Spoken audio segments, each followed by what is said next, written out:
In this video, I will describe the use of the futur proche in French. And this information you can find if you go to the Bon Patron grammar guide. So that's where I am here. And now, since we want to talk about a verb form, let's go into the verb category and click on tense because we're going to talk about the future tense. And then this specific example we want is right here, futur proche. So click on that. And here you'll find a basic description. So the futur proche is a verb form you can use in French to talk about future events. There are two ways of doing it. There's the futur proche and the futur simple. All right, now to form the futur proche, you simply take a conjugation of the verb aller followed by the infinitive.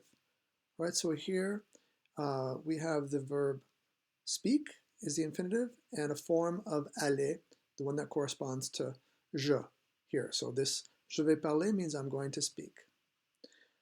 There's no real difference between the futur simple and futur proche. They both can be used to describe future events, whether they are in the near future or distant future, although the futur simple is probably a little bit more formal.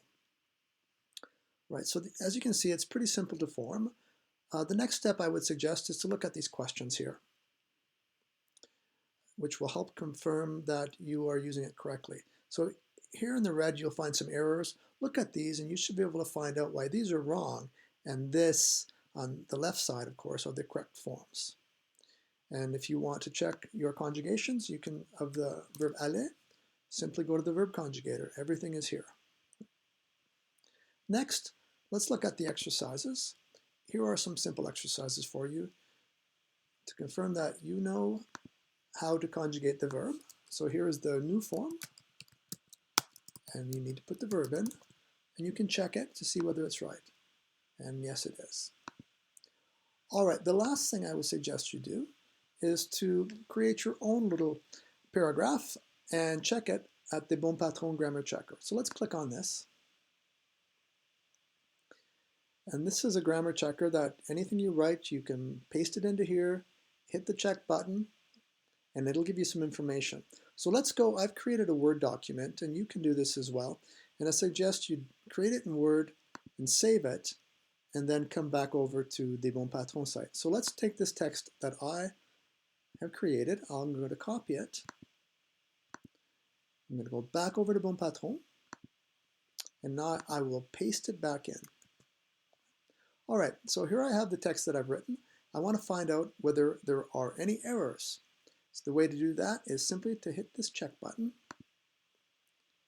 And yes, it's found some errors. Anything that has a colored box around it is going to be an error.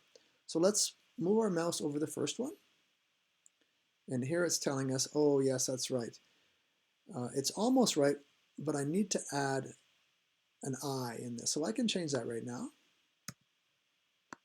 I can go ahead and check again. Yeah, and it seems to like it. What's the problem here? Well, again, I'll move my mouse over. Oh, I see the problem. You see, it ends with an accent. And I'd said that it needs to be the infinitive, right? So let's change that. That means it ends in ER. Oh yeah, that seems to work correctly. One last one. Of course, with verbs that are in the new form, it should end in S. So let's make that last change.